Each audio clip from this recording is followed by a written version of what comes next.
Oi, pessoal, meu nome é Marcos Bruno. Hoje eu estou aqui para contar um pouquinho da minha história. Tentei resumir 20 anos em 10 minutos. A minha história ela começa no ano de 1987, ano do meu nascimento, que aconteceu na cidade do Rio de Janeiro. Acho que não é segredo para ninguém, né? Pelo meu sotaque que me entrega. Nasci na capital do Rio, na Zona Norte, mais precisamente, numa casa muito simples onde eu fui criado. Então lá nasce um menino que desde sempre cultivou algumas características, né? Muito curioso, muito carismático e também muito questionador. Essas são marcas que eu trago até hoje na minha fala. Esse nascimento foi fruto então de um amor entre uma contadora, a dona Leni, com o seu Jorge, não o músico, mas o vendedor de materiais de limpeza.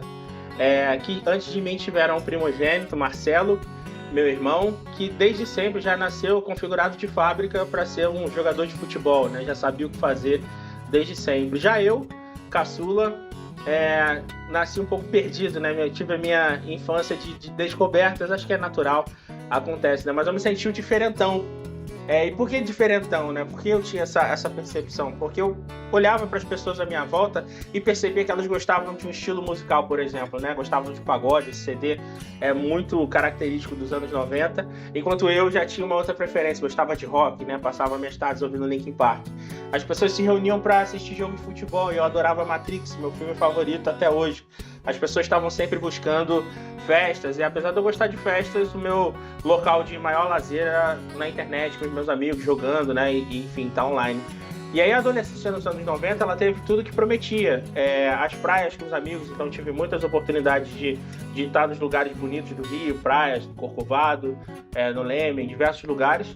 E para estar lá eu precisava pagar um preço muito importante, né? Que a gente consegue imaginar a lotação para chegar lá. Além disso, a gente tem também Maracanã, passeios, né? Onde a gente consegue conhecer lá os jogadores, ter um momento bacana para quem gosta da atividade esportiva.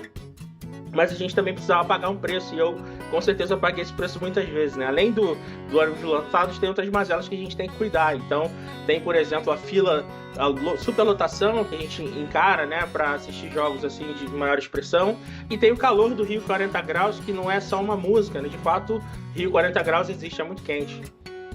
E diferente de Fortaleza, não tem um ventinho para aliviar, né? Então aqui a gente consegue observar que alguns aprendizados eles surgiram a partir dessas circunstâncias. E um especial que eu gostaria de destacar é o seguinte: vaca não dá leite. Pode parecer um pouco sem sentido nesse momento, mas a ideia é muito simples, é de que a gente, para tirar leite da vaca, precisa cultivar o pasto ali, precisa organizar e cuidar da vaca primeiro, para que um dia a gente talvez consiga tirar o leite, né? E assim funciona para toda a vida, segundo a analogia que eu apresento. Se eu quero bons relacionamentos, eu preciso cultivar esses relacionamentos, preciso ter intencionalidade no trato com as pessoas. Se eu quero, por exemplo, ter saúde, eu preciso cultivar isso. Então eu preciso me manter em forma, preciso ter dedicação, ter afinco no meu compromisso com a minha atividade física. Se eu quero ter responsabilidades, eu preciso ter preparo para isso, preciso ter condição de apoiar as pessoas que vão estar sobre a minha responsabilidade, né? Preciso de conhecimento.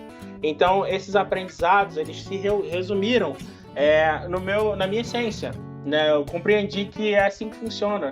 Então, a partir daí, além das essências, eu fui desenvolvendo hobbies por conta própria. Então, um hobby que eu gostaria de destacar e trouxe aqui é a música, a partir do violão, onde eu comecei a aprender a tocar sozinho, com cursos online. Tenho registros aqui da minha primeira guitarra, registro da minha primeira banda, e com essa mesma banda o registro do meu primeiro show, e tudo que eu consegui batalhar e insistir acerca desse tema que foi muito importante para minha essência e para o meu crescimento. Assim como a primeira banda e o primeiro show, tive também o primeiro trabalho remunerado, que consistia em contratar equipes que filmavam jogos da categoria de base de futebol. Eu sempre acompanhava meu irmão, e eu filmava isso, fazia recortes e gerenciava canais no YouTube. Daí cobrava dos jogadores para que eles utilizassem esses vídeos como currículo. E a partir dessa renda eu consegui me preparar para um cursinho pré-militar, que aí foi muito importante na minha vida, e aos 20 anos me formei oficial do Exército do Rio, no CPOR, no Centro de Preparação de Oficiais da Reserva, na Avenida Brasil do Rio de Janeiro. Tem fotos aqui com a minha mãe me abraçando no dia da formatura. Momento muito especial e importante na minha vida. E aí, dentro desse momento, eu comecei a me perguntar, né? Será que acabou? Será que eu encontrei a minha estabilidade? E eu entendi que não. E que eu deveria buscar aquilo que me agradava como profissional. Você deveria olhar para dados, deveria olhar para análises.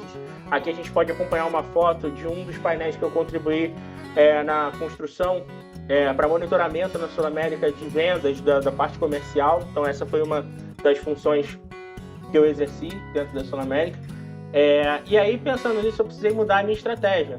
Eu deixei o curso de matemática e passei a cursar estatística na UERJ, na Universidade Estadual do Rio de Janeiro, passando pelas monitorias de cálculo 1, né, limite derivada integral e probabilidade, onde eu fiz também um estágio interno chamado PRESTAP, o Programa de Estatística Aplicada, dentro da universidade, e fiz uma iniciação científica na Fundação Oswaldo Cruz, estudando psicometria.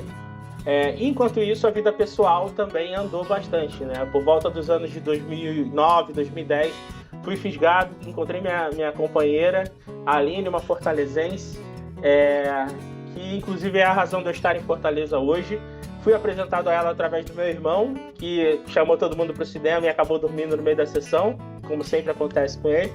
E no ano de 2014 nós nos casamos, e fruto desse casamento tivemos duas lindas princesas, a Luísa, que nasceu no ano de 2017, e a Laura, nossa princesinha, que nessa foto aqui está vestida de cozinheira e aprendendo a fazer massas e pizzas. A Laura, que nasceu no ano de 2021.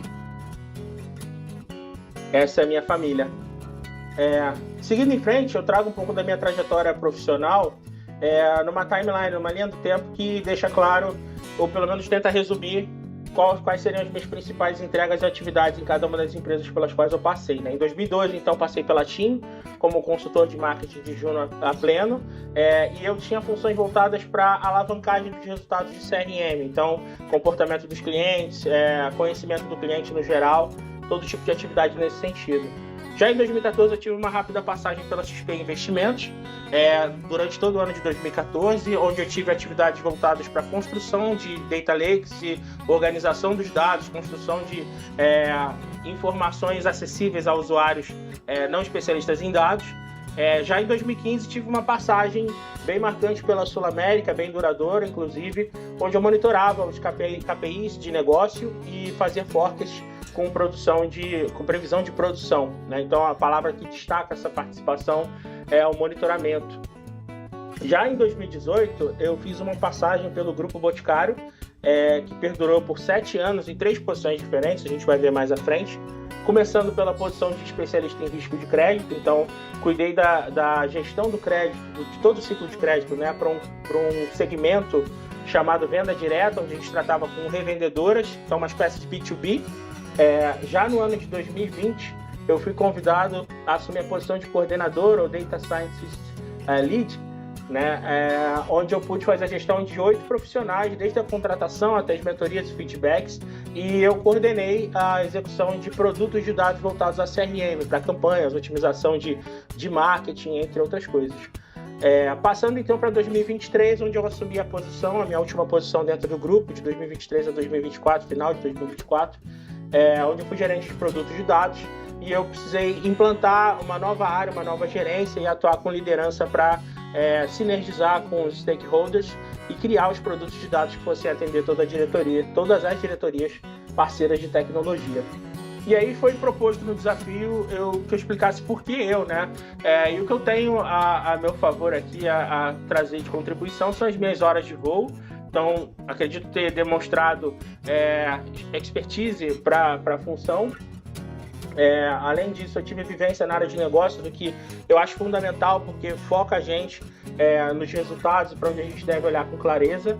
E eu acredito que a visão de longo prazo, de uma construção que perdure, pode ser fundamental para essa posição em questão. Além disso, eu trago como contribuição também o respeito ao legado, mas sempre desafiando o status quo, a energia para executar as missões do presente, né? E eu trago também um olhar de futuro alinhado às melhores práticas de mercado. Essa é a minha proposta. Então, diante disso, eu gostaria de agradecer e dizer que estou muito feliz de poder ter feito esse material e que foi muito construtiva essa jornada até aqui. Muito obrigado, até a próxima.